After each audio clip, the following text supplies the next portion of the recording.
Улсын хурлын сонгуулийн тухай хуулийн зарим хэсэг нь үндсэн хууль зөрчсөн гэх дахин нэг үндсэн хуулийн цэцгийн дүгнэлт гарлаа. Тарифын зохицуулт хийх эрхийг засгийн газар долоох нь зүйтэй гэлээ. Боловсролын зээлийн сангийн журмыг шинжиллээ.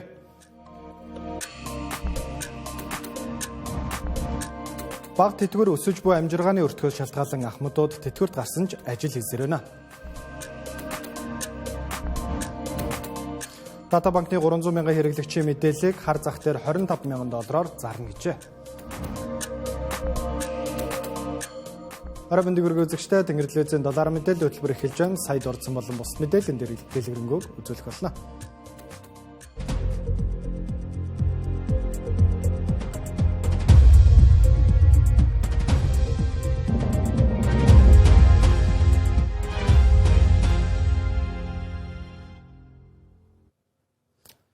Улсын хурлын сонгуулийн тухай хуулийн зарим хэсэг нь үндсэн хууль зөрчсөн гэх үндсэн хуулийн цэцгийн дүгнэлтүүд араараасаа гарсаар байна.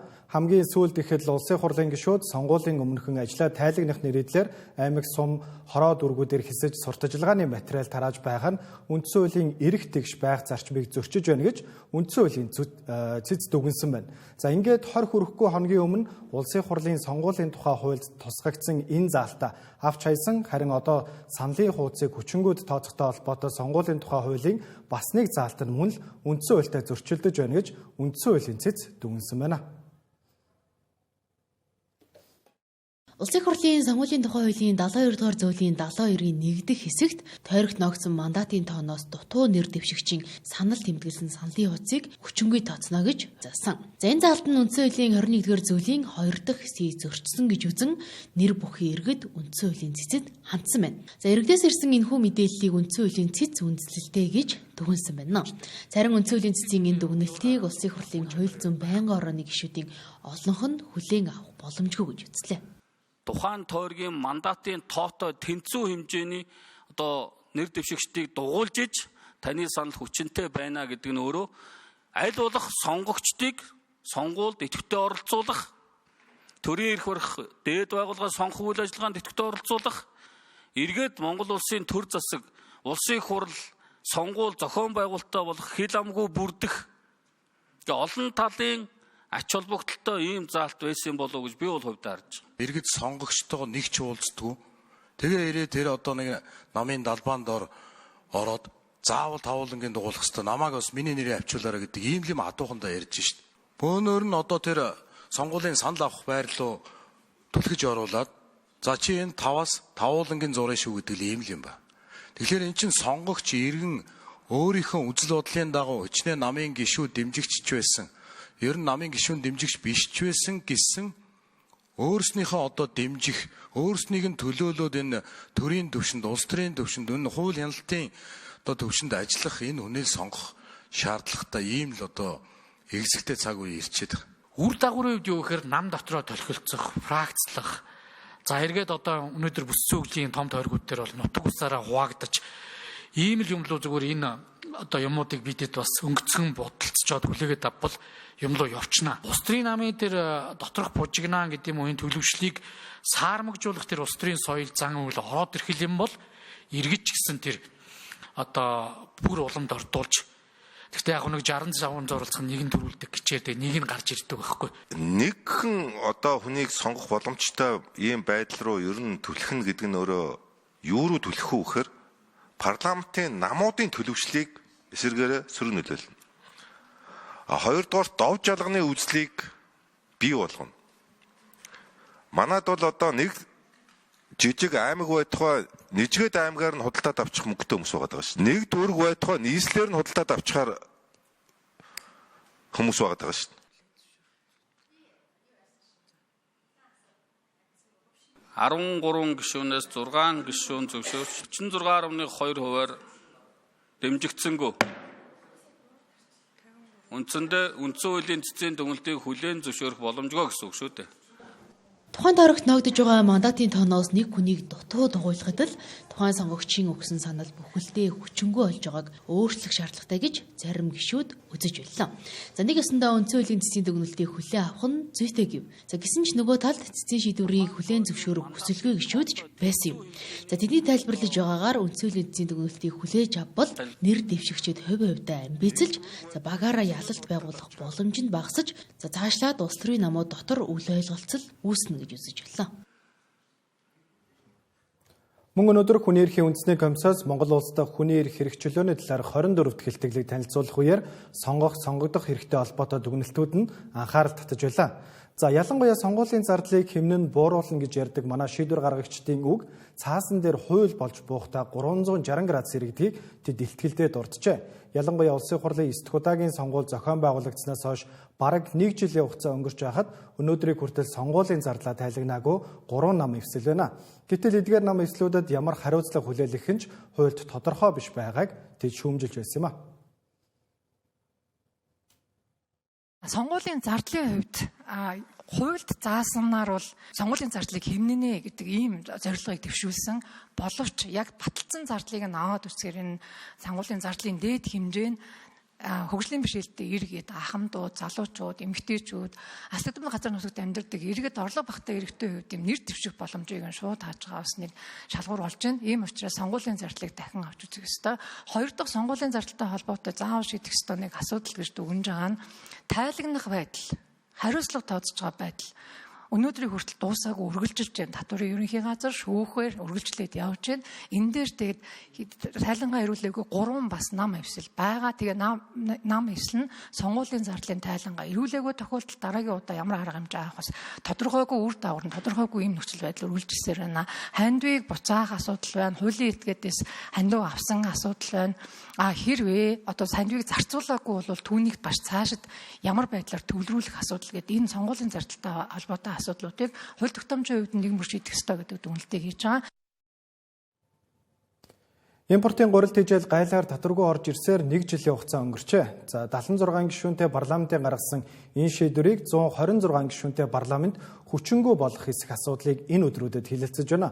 Улсын хурал төдийгүй засгийн газрын гишүүд хоорондоо санал зөрөлцөөр ирсэн энэ асуудлыг хэд улс төржүүлж, сунжруулж биш бодлогын яамны бодит тооцоо судалгаан дээр үндэслэн шийдэх нь зүйтэй гэж зарим улсын хурлын гишүүд үзэж байлаа. Цаашилбал зохицуулт хийх эрхийг хүнс хөдөө аж ахуй хөнгөн үйлдвэрлэлийн яамд өгөх саналыг ч гаргажээ. Өнгөрсөн аваар улсын хурлын гишүүд төдийгүй засгийн газрын гишүүд хоорондоо хоёр хуваагдаж гурил хижээлийн гайлын албан татварыг чөлөөлөхгүй гэх маргаан төрийн ордонд өрнөж байсан. За яг 1 жилийн ой дээрээч мөн энэ маргаан эрчийг аваад байна. Харин өнөөдрийн төсвийн байнгын ороо болон байгууллагын хүнс хөдөө аж ахуйн байнгын орооны хамтарсан хуралдааны үеэр зарим улсын хурлын гишүүд энэ асуудлыг засгийн газар өөрсдөө бие даан шийдвэрлэдэг байх нь зүйтэй гэлээ. Тарифын зохицуулт хийх эрхийг нь ер нь хүнс хөдөө аж ахуй яам, сангийн яам, засгийн газарт эрхийг нь олгочвол яасан гэж бодоод байгаа. За баруун бүсэд жишээлбэл одоо тэр Улаанбуудад баг ургасан бол эсвэл гурлийн шаардлага хангахгүй байвал импортлох квотыг өгчдөг. Тарифгүй импорт квотыг эрхийг өгчдөг. За зарим газарт нь бол тэр тарифаараа явчихдаг. Иймэрхүү зохицуултын шин чанартай юм бид нар бас оруулж ирэхгүй бол хүнс бол эн чинь угаасаа инфляцид байнгадаг ард иргэдээс маш их дарамттай байдаг ийм бүтээгдэхүүн байхгүй. Дээрээс нь манай үндэсний аюулгүй байдалтай шууд холбоотой.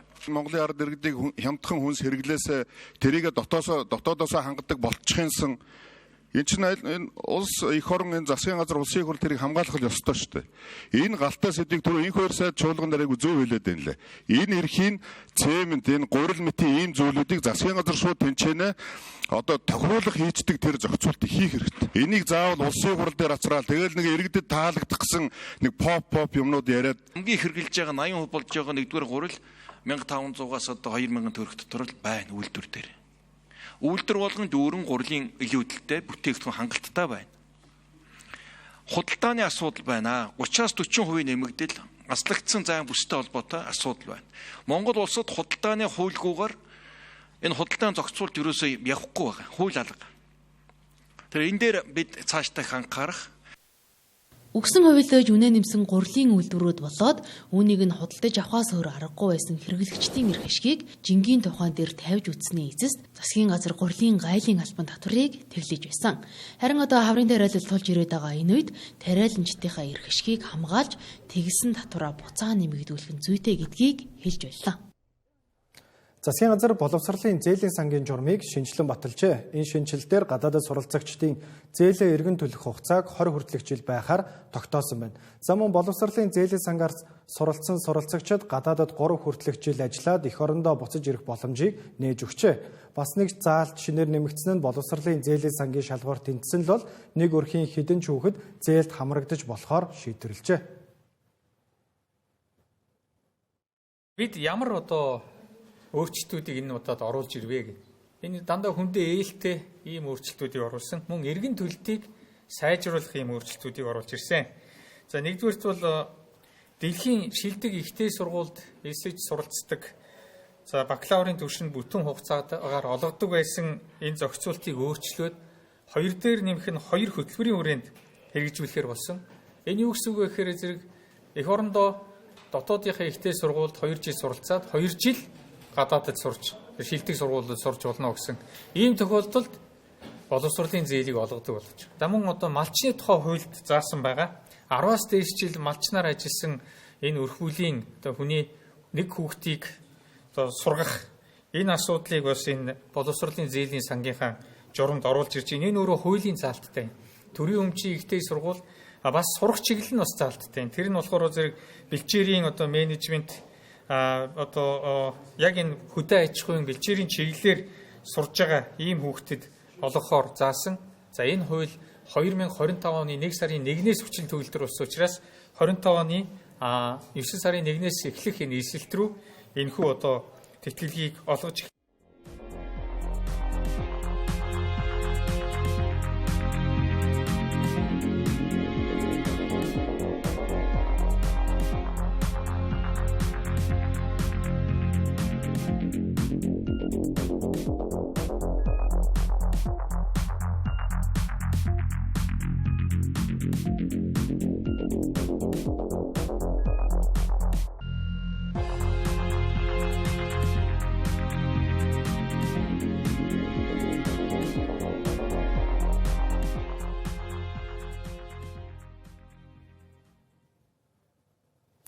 Тэнгэрлэгзийн 7 мэдээллийн хөтөлбөр студиэс шууд урьж байна. Дараагийн мэдээллийг хүргье. Монгол хүн бүрийг хөрөнгө оруулагч болох зорилготой хөрөнгө оруулалтын 7 хоног 3 дахь өдрөө үргэлжилж байна. За ард санхүүгийн нэгдэл нь хувьцаа эзэмшигчдийн урлаа энэхүү 7 хоногийн турш олон нийтэд нээлттэйгээр зохион байгуулж байна. Өнөөдөр ард санхүүгийн нэгдлийг 2 хуваах болсон тухайга зарласан нь олонний анхаарлыг хамгийн ихээр татлаа. Өнөөдөр химэл оюуны талаар хилцүүлгийг өрнүүллээ. Мөн гадаад хөрөнгө оруулагчид өнөөдрийн хуралд оролцож өөрсдийн байр сууриа илэрхийлсэн юм а. Монгол улс бол газар зүйн байршлын хувьд онцгой, байгалийн баялаг ихтэй гэдгээрээ дэлхийд танигдсан. Зөвхөн уул уурхайн салбараар хязгаарлагдахгүй аялал жуулчлал, хөдөө аж ахуй, тэр дундаа санхүүгийн салбарт ч мөн хөрөнгө оруулах олон боломжууд байгаа болохыг гадны хөрөнгө оруулагчид онцллоо. Технологийн дэвшил тэр дундаа химэл оюуны хөгжил маш хурдан явагдаж байна. Энэ хэрээр эрчим хүчний хэрэглээ нэмэгдэх болно. Бид эх 5 жилд сүүлийн 20 жилд ашигласан нийт эрчим хүчнээс 4 дахин их эрчим хүч ашиглана гэсэн судалгааны үр дүн гарсан. Google, Amazon, Facebook гэх мэт дэлхийн томоохон технологийн компаниудад хангалттай эрчим хүч байхгүй байгаа. Энэ их эрчим хүчний их үүсвэр юу вэ гэдгийг бодох хэрэгтэй. Тэгэхээр Монгол шиг байгалийн асар их баялагтай улсын хувьд дэлхийн нийтийн анхаарлыг татаж хөрөнгө оруулагчдыг татах гайхалтай боломж гэж бодож байна. Монгол улсад маш их боломж бий. Монгол улс хэд хэдэн удаа дэлхийн хамгийн өндөр эдийн засгийн өсөлтийг үзүүлсэн улсаар тодорч байсан түүхтэй. Одоо ч тогтвортой өсөлтийг харуулсаар байна. Хөрөнгө оруулалтын орчин нөхцлөө илүү сайжруулж, илүү ил тод байж чадвал Монгол улсын эдийн засгийн өсөлтийг дэмжих асар их боломжууд байгаа гэж бодож байна. But if Mongolia continues to be open, the main argument is to Европын улс орнуудад Хойд Америк, Латин Америк болон Узбекистан, Казахстанаас маш олон уул уурхайн компаниуд хөрөнгө оруулалт эрэлхийлдэгч Монгол компани маш ховор байдаг. Тиймээс Европ дахь хөрөнгө оруулагчид Монголын эдийн засгийн талаар сонирхож байгаа гэж бодож байна. монголчууд олон амжилттай бизнесүүд компаниудаа Европод сурталчлах хэрэгтэй. Үүний тулд Монгол улс газар зүйн хувьд 2 том гүрний дунд оршдогч өөрийн гэсэн өвөрмөц өнгө төрхтэй гадны хөрөнгө оруулагчдад нээлттэй улс гэдгээ таниулах нь хамгийн чухал гэж бодож байна. Манай улс гадны хөрөнгө оруулалтыг татах гэж сүүлийн 30 жил хичээж байгаа. Хууль эрх зүй болон татварын орчныг сайжруулах ажлыг хийж байгаа ч хөрөнгө оруулалт татах салбарыг илүү солонгоруулах шаардлагатай гэдгийг хэлж байлаа. Бид нэр гадаадын хөрөнгө оруулалтыг татах гэж сүүлийн 30 жил хичээж байна. Аль болох хууль эрх зүй орчны хувьд дарамт шахалт багтаа, татварын орчин дээлтэй, тодорхой хэмжээний мөнгөнд дүнгээр хөрөнгө оруулалт хийх юм бол визний асуудлын чөлөөлөмж гэдэг юм уу, хамгийн бага татварыг ногдуулж гэдэг юм уу, ийм арга хэмжээнүүдийг улсын хэмжээнд бол хийж байгаа. Гэсэн ч Монгол улс гэхээр л бид нар нөгөө raw material үйлдвэрлэдэг, нүүрс гаргадаг, уул уурхай бүтээгдэхүүн экспортлдог ийм л улсаар төсөөлдөг. Бидний хувьд зөвхөн уул уурхайгаас гадна технологийн хөрөнгө оруулалтууд, за оюуны бүтээл шингэсэн ийм хөрөнгө оруулалтуудыг авчирхаар бол ажиллаж байна. Тэгээд эхнээсээ бол тодорхой үр дүнгууд гарч байгаа болов уу гэж харж байгаа. Мэдээж хэцүү, амаргүй.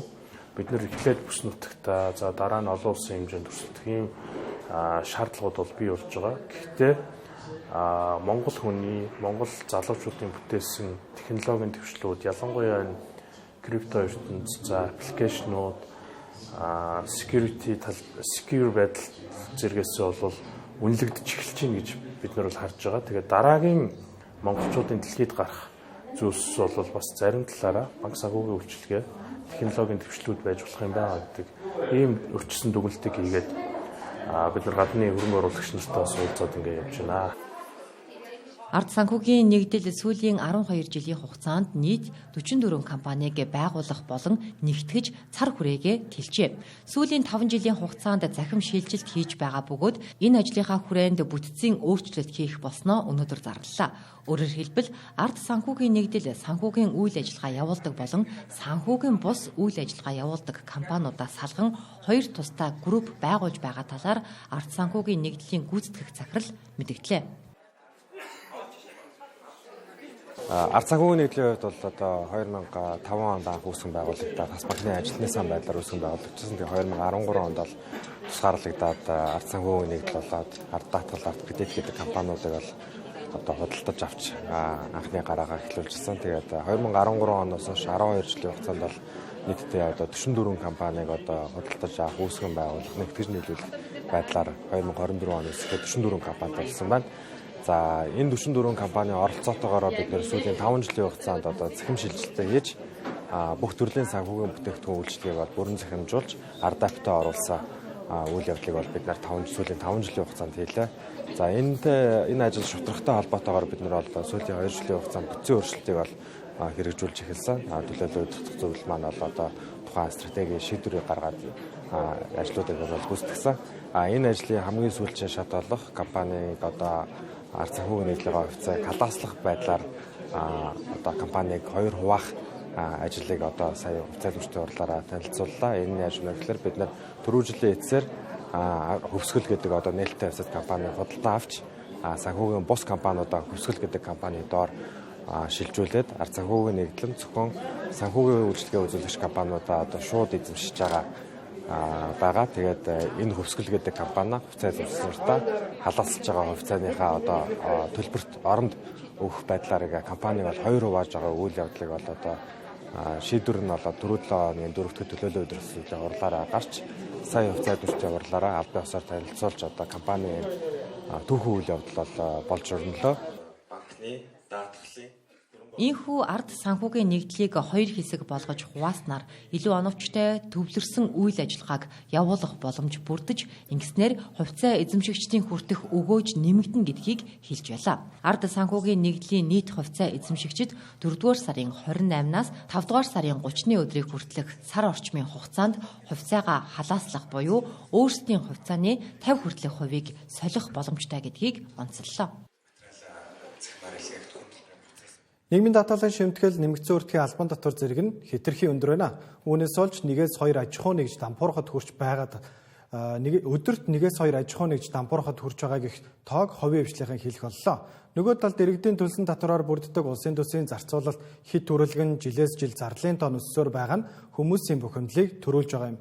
Тиймээс цахим орчинд татвараа багасга аян өрнөж хүмүүс нэгцэр байна. Эндээс заримынх нь байр суурийг одоо үзүүлээ. Татвар нийгмийн асуудлын төр засгийн дарамтыг дийлэхгүй нэ. Ерөөсөө рүүгээ жоохон шантармаар. Яг ашигтай ажиллаж байна. Гэхдээ дарамт марант бол үнэхээр утга алдлаа.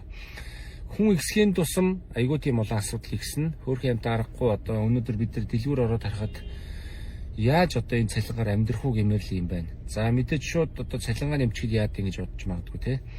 Нэг ажилчны цалин 10-20% нэмэхэд л нийт ажилтны цалин нэмэх шаардлага гарна. Энэ тоо өөр асар өндөр тоо гарна. Тэр мөнгийг бид нар өглөөр энэ бизнесийн хөгжил цаашаа байхгүй болно л доо. Энэ үнэхээр ингээд тэмцээд буурдаг бол яг тэр хэмжээгээр ажлынхаа цалин нэмье. Яг манай компани яг улстай орлогоо үнэн зөвөр тайлагнаад татвараа яг шударгаар төлдөг юм компани байгаа. Энэ бол манай компани зарчим. Өнгөрсөн жил гэхэд бол бид нар 450 гаруй сая төгрөгийг нийгмийн даатгал татвараар улстай төлсөн байна. Гэхдээ эргүүлээд татвар төлөгчдийн мөнгөнд яаж хандж байгааг ингээд харахаар жоохон гомдох сэтгэл төрөх гээд байдаг. Жишээ нь ямар ч зураг төсөлгүй нэг юм төсөлтөөр хідэн тэрбумаар нь төсөөлсөн ч байдаг ч юм уу нэг иймэрхүү юмнууд бол өнгөрсөн жилээр төсөв хэлэлцэж явах үеэр бас харагдчихсан. Тэгээ бид нар чинь бас жоохон хүүхдүүд биш алдсан бас ингээд татвар төллөө тэгэхээр чинь яалчгүй тэр нэг мөнгөндөө нэг жоохон хариуцлага хүсээд идэм байлээ. Тэгээ эргүүлээд би энэ мөнгөө жишээ нь компанид хөрөнгө оруулсан бол ямар хэмжээний баялаг бүтээх байсан болж гэдэг юм уу те. Ийм байдлаас нь бас тооцож боддөг юм аа. Тэгээд татвараа бууруулъя. Монгол төгрөгийн хаяш амар унлаа. За доллар 3600 болж байна. Бүх төрлийн бизнес хийдэг монголчууд бүгдээ ойлгож байгаа бах. Энэ ингээ балраад байна. За ийм хэцүү нөхцөлд бол ерөөсөө бидний хийж чадах зүйл ганц л байна. Энэ дарга нарыг шаардаж татварын багасгах. Бидний татвараа багасгамаар байна. Нийгмийн даатгалаа 50% багасгаа дарга нараа. Хүн амын албан татвараа 1% болгоо. Нөөтөө 50% багасгаж 5% болгоо. За ингэж яартай бид эдийг аврахгүй бол энэ бизнес эрхлэгч нар энэ жижиг дунд бизнес хийж байгаа хүмүүс чинь энэ татвар төлөгч нар чинь баларлаа. Хүн болгон ер нь балрах гад байна. За харж байгаа бох. Нэг жил энэ боржуураа дараа жил хийчих. Боржуур байшин барилга хэрэгцээтэй хэрэггүй юмудаа нэг жоохон гүрийчих. Ийм хэцүү байж байгаа нөхцөлд бол нэрээ та нарт ингэ гүриймэр биш. Заавалчгүй бид нар боржуу сольж яах вэ те энэ нэг жилдээ жоохон гүрийчил та. За тэгээ ингээ гуйж ийн хамгийн гол нь энэ дээр оролцох хэрэгтэй хүмүүс бол энэ олон дагагчтай хүмүүс байна. Хуваараа юм хийх гээд зүтгээд байгаа залуусыгаа татвараараа дандаа дарамтлан татварын дарамттай. За юм хийя. За жоох юм босголоо ажилчдын цалин тавих болно. Тэгэнгүүт нийгмийн даатгалыг хувь хүнээс суудах чад хахад компани дахиад нэмж 10% суудах чинь.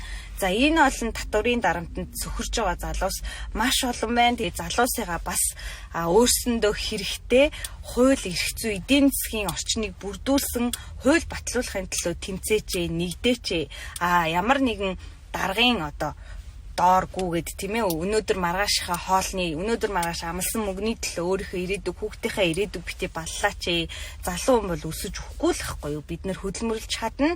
Тэгэхээр хамтдаа нийлээд энэ зүйл нэгдий хамтдаа нийлж өөрсдийнхөө бүтээн байгуулах хүсч мөрөдөж байгаа энэ улс орныг бий болгоё. Ингээд татварыг багасгаа гэдэг аянд бол нэгдэж байна. Ажилтан ажил олгогч хоёул нийгмийн даатгалын шимтгэл төлдөгч ажил олгогчийн төлсөн шимтгэл нь хин хинийх нь ирээдүйд хөрөнгө оруулдаггүй төсөв бүрдүүлэх нэг хэрэгсэл болдгоо. Мөн цалингаас гадна олгосон урамшуулал хол унааны мөнгнөөс шимтгэл тооцох нь буруу гэж зарим эдийн засагчид болон улсын хурлын гишүүд үзэж байна.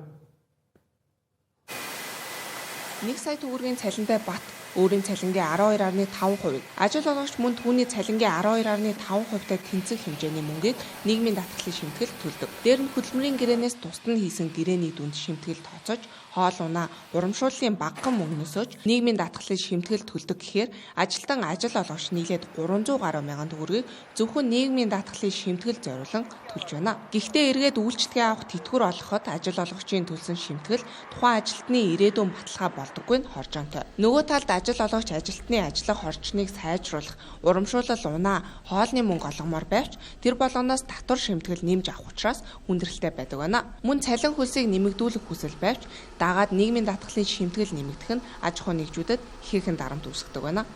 Нийтдээ 34%-ийг улсад нийгмийн даатгал хэлбэрээр шууд төлж байгаа. Улс бол 34% ашигтай ажиллаж байна гэсэн үг байхгүй юу? Тэгээд тэр 34% чинь нийгмийн даатгал чи өөрөө дотроо эрүүл мэндийн даатгал, ажилгүйдэл, тэтгэмж гэсэн 5-6 хэсгээс бүрдээд байгаа шүү дээ. Тэгээд тэрийг одоо нийгмийн даатгал төлснөөрөө нийгмийн даатгал нь өвлөгддөггүй, ажил олгогчдод очидгүй, одоо хань жилтэн очидгүй, тийм нийгмийн даатгал төлснөөс баг төлөөгүй нэрээ байна. Аж ахуй нэгжүүдээс авах шимтгэлийг зогсоовол нийгмийн даатгалын сан 1.4 тэрбумын хохиролтой хэдийж энэ системийг өөрчлөхгүй бол гажуудал засагдах боломжгүй гэж хууль санаачлагчид үзэж байна. Харин сангийн сайд үүний эсрэг байр суурьтай байгаагаа хэллээ. Нийгмийн даатгалын энэ одоо сан маань төсвөөс одоо 2 их найт төгрөгийн одоо татаас авч явдаг гэсэн үг. Татаас авч явдаг. За тэгэхээр өөрөөр хэлбэл сан маань өөрөө ийм хэмжээний алдагтай явдаг гэсэн үг. За санг бүрдүүлдэг 50% орлого байна. 50% нь ажил олгогч талаас, 50% нь ажилтны талаас. За тэгэхээр ажил олгогч талаас хэрвээ одоо тэр ажил олгогчийн өмнөөс нийгмийн хариуцлагынхаа үүднээс одоо нийгмийн даатгалын төлдөг байсан бол энийг нь зогсоочих юм бол энэ хэмжээгээр татвар төлөгчдийн нуурын дээр л одоо нийгмийн даатгалын сангийн ачаал ирнэ л гэсэн үг. Нийгмийн даатгалын тухай хуульд өөрчлөлт оруулж, аж ахуй нэгжээс авч байгаа шимтгэлийг асвал нийгмийн даатгалын санд төсөв бүрдүүлэхэд хохирол учрах хэдий ч нийгэм эдийн засагт олон эерэг нөлөө үзүүлэх боломжтой гэж эдийн засагч онцолж байсан. Тухайлбал ажил олгогчийн нийгмийн даатгалын шимтгэл төлөх дарамтыг бууруулснаар ажилтныхаа цалин бодитоор нэмэх, ажлын байраа нэмэгдүүлэх боломж нэмэгдэнэ гэсэн юм. Өндөр нийгмийн даатгал төлөөд ашиг шим нь хүндээ хүрэхгүй байгаа билээхэн жишээ нь тэтгэврийн насны ахмадууд. Өнөөдөр Монгол улсад өндөр насны тэтгэвэр авдаг 385 мянган хүн байгаагаас 57% нь тэтгэврийн хамгийн доод хэмжээ буюу 572 мянган төгрөгийг сар бүр авдаг. Гэхдээ амжиргаа эм тарианы зардалд энэ нь хүрэлцдэггүй гэж ахмадууд ярьлаа. Ийм мөнгөөр амьдарч байгаа хүмүүсийн хувьд бол амьдралд хүрэлцэх нь битээ хэл юм байна шүү дээ. Тэгээ яг ихэнх хөшчөл бол тэр багтаа хүмүүс амжиргааны шаардлагаар зайлшгүй хэрэгцээгээр ингээд зээл авах шаардлагатай болдог. Тэгвэл угаасаа энэ дээр нь одоо хязгаарлалт энэ төр тавиад тэнгүүл тэгээд одоо хэцүү л болох байх. Одоо би тэтгэврт гараад 20 гаруй жил болж байна. Бараг 30 жил тэр үед цалин бага байсан ч бидний тэтгэвэр маш бага тогтоогдсон. Тэгэл яхавтаа нэмсээр байгаа одоо нэг 700 болж байгаа. Үрч одоо яаж хөргөөд нэр юмны өндөр болцсон чинь ер нь тэтгэвэр жоохон нэмэх шаардлагатай л гэж боддоо шүү дээ. Бид хөрөхгүй байна. Юу эм тэрэнээс илүү гарахгүй л байна. Манай тэтгэл. Би сая зүрхний операшн дараа тэгээд бас эм тэрэтэл тэгээ хөрөхгүй л болж шүү дээ. Тэтгэвэр бол яг хөрөхгүй шүү дээ. Эм эмгээд юу ис байх вэ? Тэгээ өөрснөө тэгээд хөрөхгүйг ямар суугаад ах юм биш. Хэрэг хэмжээгээрээ тэгээд ажил төрөл олж хийгээд тэтгэвэр дээрээ яг нэг хэдэн төгрөг нэмж бариад амьдрахын төлөө тэгээ явж гин. Тэгээд тэрээс гадна тэр хүнс одоо энэ мах янз бүрийн хүнсний үн бол 3-4 дахин нэмэгдсэн. Начиг хөдөлгөөнтэй нэг одоохондоо нэг гэр орондоо суучихгүй хүмүүс нь аргаа одоод амьдарч байна. Бүр одоо ингээд би хаана өвдөд гэр мөртэй байж байгаа усуд бол хүнд шүү дээ. Хүнд байгаа шүү дээ. Тэтгэвртээ гараад үр хүүхэд ач зээгээ тойруулан амьдарч амарч бүр аялал зугаалж байх насан дээр ахмадууд ажил их шаардлагатай тулгарч байна. Хэрв хангалттай хэмжээний тэтгэвэр авдаг бол тэд ажил хийлгөө өөрсдийгөө хөгжүүлэх, аялал зугаалах, үр хүүхэдтэй нэмэр болох тухай ярих байлаа. Ажил хийж байгаа ахмадуудын нэг болох Цогтоотор тэтгэврт гарсан жилээ ийм арт дэлгүрт тэрэгчин хийдгээ. Сансрын ийм арт дэлгүрт түүнтэй адил тэтгэврийн насны 10 хүн ажилдаг гэлээ. Тэтгэвэр тогтоолсноос тэтгэвэр байна баг болохоор энэ ийм артын цагаарганд ажилд орё гэж хандаж үр төсөлд гаргаад тэгээ нүстийн маань үлээж аваад одоо миний тэтгэвэр чинь үнэндээ бол одоо хаанч өрөхгүй шүү дээ бид нар чинь. Тэгээ тэтгэврийнхээ хажуугаар ингээд цалин аваад ажиллана гэдэг чинь бидний амьдралд бол мэдээж маш их өндөр нэмэр тэгээ ач холбогдолтой. Тэргэн дээр ажиллаж байгаа энэ манай энэ зогсоол дээр ажиллаж байгаа хүмүүс бүгд ерөөсөө тэтгэврт гарсан хүмүүс дандаа. Үнэнчээр татвар шимтгэл төлдөг хүнд биш, аль сэргэлэнд нь илүү үйлчилдэг нийгмийн даатгалын тогтолцоо өнөөдөр олон мянган ахмад наснуудыг ийм байдал руу оруулж байна. Угтаа бол тэд ажил хийх биш төлсөн татвар шимтгэлийнхаа үр шимийг хүртээд сэтгэл хангалуун амьдарч явах ёстой хүмүүс илээ. Хөтөлбөр бизнес орчин булангаар үргэлжилж байна. Манай улсад 570 гаруй банк бус санхүүгийн байгууллага үйл ажиллагаагаа явуулж тэдгээрийн хэрэглэгчдийн тоо 2.3 сая хүрээд байна. Банк бус санхүүгийн байгууллагууд иргэдэд хаанаас ч богино хугацаанд зээл авах боломжийг олгосон тул тэдгээрийн тоод хэрэглэгчдийн тоо зээлийн дүнж тэр хэрээрээ нэмэгдсэн гэж хэлж болно. Гисэн эдэж хэрэглээний зээлийг хумих, зээлийн хүүг бууруулах бодлогын хүрээнд банк бус санхүүгийн байгууллагуудаас банкнаас их үүсвэр татан өндөр хүүтэй зээл олгодог байдлыг зогсоох зорилгоор санхүүгийн зохицуулах хороо шинэ журам гаргасан. Ингэснээр банк бус санхүүгийн байгууллагын нэг их үүсвэр хаагдсан. Харин нөгөө талаас бонд гаргах, гаднаас санхүүжилт авах зэрэгээр их үүсвэрээ нэмэгдүүлэх боломжтой ч өртөг маш өндөр гэдгийг банк бус санхүүгийн байгууллагын төлөөлөл онцолж байна. Үүнээс гадна банк бус санхүүгийн байгууллагууд байнга их үүсвэрийн дутагдалд орж байдаг. Их үүсвэрийн өртөг өндөр учир харилцагчийн хүүг бууруулахад хүндрэлтэй байдаг гэдгийг очир ундраа банк бус санхүүгийн байгууллагын удирдлага хэлж байлаа. Манай очир ундраа амзэ банк бус санхүүгийн байгууллага нь 2008 онд үүсгэн байгуулагдсан. 17 дахь жилдээ бол банк санхүүгийн салбарт өөрийн хувь нэмрээ оруулаад үйл ажиллагаагаа доктортой эрхлээд явж байгаа байгууллага байна. Манай компани илүү бизнес эрхлэгчдэд зориулсан зээлийн үйлчилгээ олон үзүүлдэг. Тэгж одоо банк санхүүгийн байгууллага санхүүгийн одоо зөвлөх гэдгээр бизнес эрхлэгчдэд бас бизнесийн зөвлөгөө, санхүүгийн зөвлөгөө бас хамтд нь хүргээд явж байгаагаар одоо онцлогтой үйл ажиллагаа эрхэлдэг гэж боддог. Манай компанийн хувьд бол 82 ажилтнтай. За өнөөдрийн байдлаар ер нь бол 540 банк санхүүгийн байгууллага бол үйл ажиллагаа явуулж байгаа. За энэ дотор бол ер нь банк санхүүгийн байгууллагын онцлог санхүүгийн салбар дотроо ямар ялгаатай байдаг вэ? Ер нь дийлэнх нь өөрийн хөрөнгөөрөө харилцагчтай одоо зээлийн үйл ажиллагаа явуулаад одоо өөрийн хөрөнгөөрөө эрсдлийг хүлээж байгаа гэдгээрээ бол юм онцлог байдаг. Тэгэхээр нөгөө талдаа бол бид нар их үүсвэрийг одоо ер нь бол байнга их үүсвэрийн дутагдалд орж идэг. За их үүсвэрийг бид нар ямар өөр нэмэгдүүлэх боломжууд байдаг вэ гэхээр за өмнө нь бол одоо санхүүгийн зохицуулах хорооноос өөрчлөлт орсноос бид нар банкнаас бол зээл авч чадхааргүй байгаа. За бонд гаргах, за тэгээ гаднаас санхүүжилт авах гэдэг. За эдгээр бид нар их үүсвэрээ нэмэгдүүлэхэд ямар асуудлууд байна вэ гэхээр ер нь бол өртөг маш өндөр. За бид нар банкнаас зээл авдаг үедээ банкны өртгөөр за нэмэх нь үйл ажиллагаа эрсдлээ гэхээр бидний нөгөө одоо их үүсвэрээ үйл ажиллагаагаа удирдах байгаа их үүсвэрийн өртөг маш өндөр байдаг.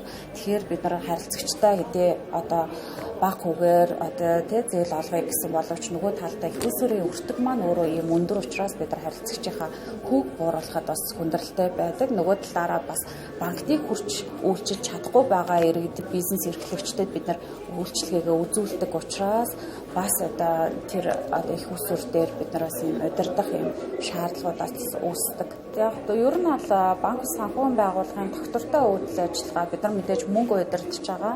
Тэгэхээр компани нөгөө доктортой үйл ажиллагаа явуулах үндсэн зарчим нь бизнесийн ёс зүй байдаг. Тэгэхээр бизнесийн ёс зүйг бид нар бас өдөр тутам үйл ажиллагаа бүх оролцогч талуудынхаа хамтын ажиллагаа одоо бүгд эрхтгш байх энэ зарчмыг байруул бизнес доктортой байх одоо үйл ажиллагаа компани орчин тогтнох гол зарчим гэж бол миний хувьд бол боддгоо. Худалдаа хөгжлийн банк хувьцаат компани 2024 оны санхүүгийн тайланг аудитын байгууллагаар баталгаажуулсны дараах цэвэр ашигаас ногдол ашиг хуваарлахаар шийдвэрлсэн байна. Ингээд 2024 оны цэвэр ашигаас нэгж хувьцаанд 2,000 төгрөгийн ногдол ашиг хуваарлахаар шийдвэрлэжээ. Энэ нь нийт дүнгээрээ 101.2 тэрбум төгрөг буюу 2024 оны жилийн эцсийн цэвэр ашигынхаа 34%-тай тэнцэж байгаа юм.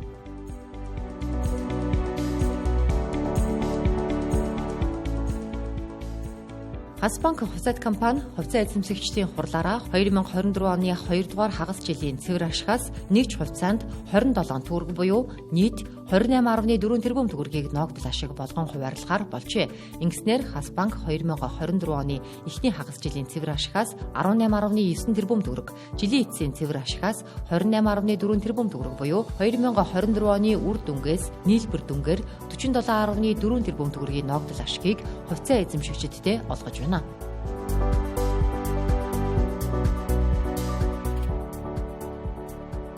Үрийн болон хүнсний Улаанбуудайн дуудлага худалдаа 5 дугаар сарыг дуустал 7 хоног бүрийн Даваа, Мегмар, Пүрэв гарагт 3 удаа зохион байгуулагдахаар болсон байна. Тэгвэл 4 дугаар сарын 29-ний ээлжид дуудлага худалдаанд 4 аж ахуй нэгж оролцож нийт 203 сая төгрөгийн үнийн дүн бүхий 135 тонн 3 сортын үрийн буудайн арилжаа хийгджээ.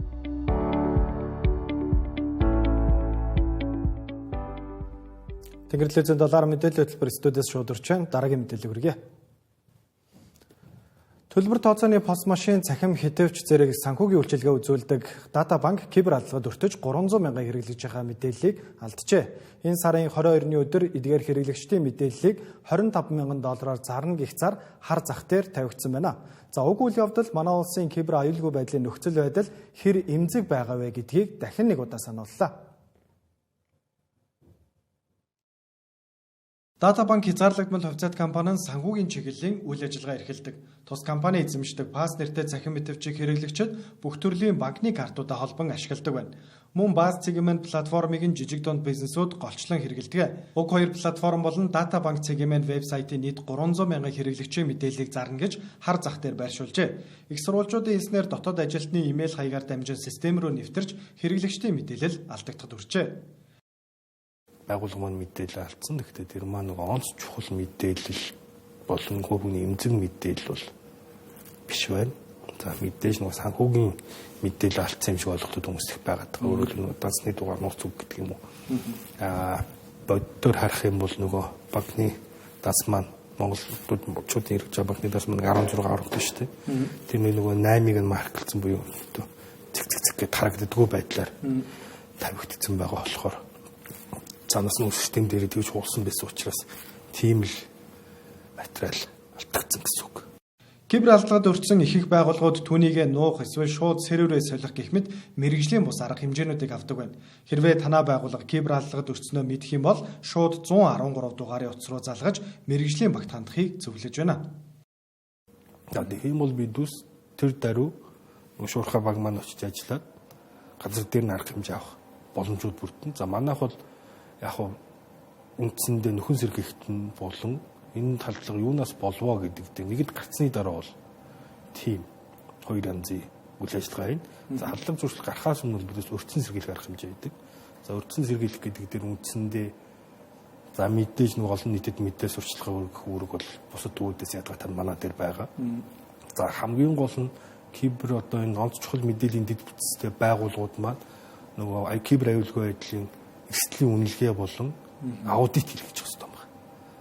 Энийг хийлгэж гин үү, хийлгсэн тайлан маа тэр ирдэг. Тэр нь хэв зэрэг аюулгүй байдлаа хангаж гинэ гэдэг дээр бас манайх хялт тавьж ажиллана. Манай улс дахь төрийн болон хувийн хвшлийн байгууллагууд кибер аюулгүй байдлын талаар дотоод дүрм журамтай боловч ихэнх нь хэрэгжүүлдэг байна. Мөн цаашид компаниуд програм, систем, аппликейшн хөгжүүлэхдээ кибер аюулгүй байдлын санхүүжилтэд нэмэх шаардлагатай болсныг энэхүү ойр ойрын жишээнүүд бидэнд харуулсаар байна. COVID-19 цар тахлын дараагаар дэлхийд дахны вакцинд итгэх итгэл буурчээ. Үр дүнд нь олон жил намжмал байсан, зарим нь бүр устсан гэж үзэж байсан халдвар төвчин дэгдэж эхэлжээ. За манай улсад хэд л жил 5,000 орчим хүүхэд товлолт вакцинд хамрагдаагүй үлддэг. За энэ тоо нийт вакцинд хамрагдах ёстой хүмүүсийн 2-3% эзэлж байгаамаа. Манай улсад товлолт вакцинжуулалтын хөтөлбөрийг 1962 онд албан ёсоор эхлүүлж, энэ хүрээнд сүрье, сахуу татран, хөл ханаад, халдварт цаа зэрэг өвчнөөс сэргийлэх вакцинуудыг хүүхдүүдэд хийж эхэлж байжээ. Үүнээс хойш 2000 онд Дэлхийн эрүүл мэндийн байгууллагаас халдварт цаа өвчнийг устгасан гэрчлэгийг хүлээн авч байсан. 1991 онд гепатит В вирусын эсрэг дархлаажуулалтаар 10,000 хүн амт 67 байсныг 0.3 тохиолдол болгож бууруулсан. Гепатит А вирусын вакцинжуулалтаар 10,000 хүн 50 тохиолдол байсныг 0.1 болгож бууруулж байжээ. Эдгээр одоо вакцинууд бол Монгол улсын одоо товлолт дархлаажуулалтанд орсон ийм одоо вакцинууд байгаа. За Улаанбуурхан вакцины хувьд бол ер нь Монгол улсад бол маш өндөр хамрагдaltaй. Хамрагдалт нь ингээд тоогоор нарахаар, хуваар нарахаар ингээд 95, 98 гэдэг их юм шиг харагдаж шít. Гэтэл тэр үлдсэн 5% нь ингээд жил болгоо хуримтлагтаад явсаар байгаад тэгээд дархлаажуулалтанд хамраагүй их олон одоо хүүхдүүд үлдчихдэг юм. Тэгээд тэр хүн амын дунд одоо өвчлөл гараад байна гэж ойлгож байна. Одоо манай улсад 13 өвчнөөс сэргийлэх 9 төрлийн вакциныг 0-15 насны хүүхдүүдэд хийж байгаа юм. Жил бүр нийт вакцинд хамрагдах шаардлагатай насны хүүхдүүдийн 95-98% нь хамрагдаж байгаа ч үлдсэн хувь нь хамрагдалгүй үлдэж байгаа нь халдварт өвчний тохиолдол гарах эрсдлийг нэмэгдүүлэх магадaltaй гэлээ. Вакцин бол өөрөө хүн төрөлхтний ангаах ухааны хамгийн том ололтын нэг. Хэрв одоо хийгдэж байгаа энэ хэдэн вакцинууд байгаа шүү дээ төлөвлөгөөд. Энэ вакцинууд хэрв байхгүй бол бид үнэндээ одоо нэг өвчлөл маань ихсээд явчих нь байна тий. Хэрвээ та вакцина хийлгэж юм бол та өөрөө өвдөхгүй байхаар зогсохгүй эргэн тойронд байгаа хүмүүстэй халдвар дамжуулахгүй гэсэн. Манай улсад сүүлийн үед хамгийн их дэгдээд байгаа Улаанбурхан өвчнөөр өвчлөгчдийн ихэнх нь вакцинд хамрагдаагүй хүүхдүүд байгаа юм. Тиймээс вакцинд хамрагдахыг мэргэжлийн үн зөвлөлөө. Цэрэн лам охин тархин үхэгдсэн гэсэн он шаваад манай улсад эмчлэгдэх боломжгүй учраас Солонгос орныг зорж тэндээ эмчлүүлжээ. Одоо түнхний хагалгаа хийлгэснээр эрүүл болох боломжтой гэж охины ээж ярьлаа. Гол асуудал нь Солонгост очиход Монголд онцлогдсон онш нь буруу болж таарсан байна. Ингээд охиноо аврахаар эмчилгээ хийлгэсэн харин эрүүл мэндийн даатгалаас Монголд эмчлэгдэх боломжгүй өвчний эмчилгээний зардлыг гаргуулах гэтэл асуудал үүссэн гэлээ. Манай улсад эмчлэгдэх боломжгүйгээд гадаад явж эмчлүүлж байгаа тохиолдолд нийт зардлын эмчилгээний зардлын 50 хүртэлх хувийг нь улсаас буцаа өгдөг байна. Гэтэл мэдээлэл багтаагаас болоод өвчтэй хүмүүс энэ төрлийн даатгалд хамрагдаж чаддаггүй. Цэрэн лам охины ээж олон талаас нь хөнгөлөлтийг авахар хөөцөлдөж байгаа. Гэхдээ Монгол гарсан онш Солонгостой оншоос өөр байгаа нь асуудалтай байна гэлээ. Манай хүүхд бол 2 дөрчөөр тархисан байна. Танай улсын хуулинд одоо энэ хүүхдээ чинь төр улсаас нь даадаг ийм асуудал байдаггүй мó. Манайх бол ингээд хүмүүсээ ангилдаг. Бас одоо бид нар ингээд хөнгөлтөө ингээд идлүүлэхийн 50% байдаг ч юм уу ингээд хууль журмаараа ингээд бүх юм нь орсон байдаг. Эрүүл мэндийн тогтолцоо нь бол манад аюу хүнд байна. Бодлого боловсруулахгүй байна. Би 3 жилийн өмнө яг л энд ингээд хэвлэн баг гурлыг л уйлал хэлжсэн.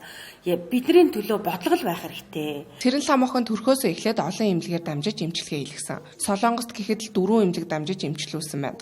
Одоо нэг хагалгааны дараа Монголд ирэх боломжтой ч охины уушиг асуудалтай учраас агаарын бохирдол тоосчлолтод байхад хэцүү гэдгийг охины ээж хэллээ. Эрүүл аюулгүй орчинд амьдруулна хичээд бид нар хөрсний бохирдолтой байна. Манай хүүхдэрээ дуушгины асуудалтай.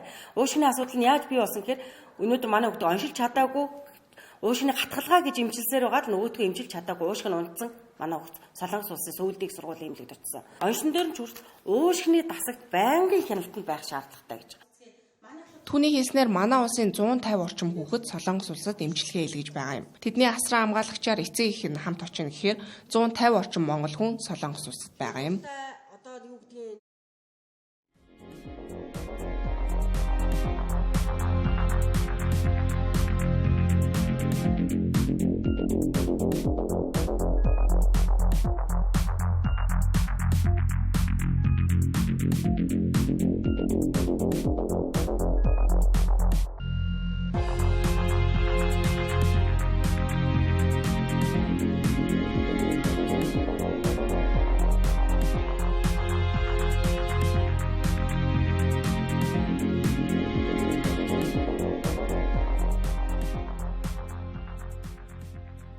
Тэнгэрлэгзэл 5 гарагийн $, мэдээллийн хөтөлбөр студиэс шууд өрлөө анхаарлаа хандуулсанд баярлалаа. Маргааш өглөө 10 цагаас шинэ мэдээлэлтэйгээр иргэд уулзцаая.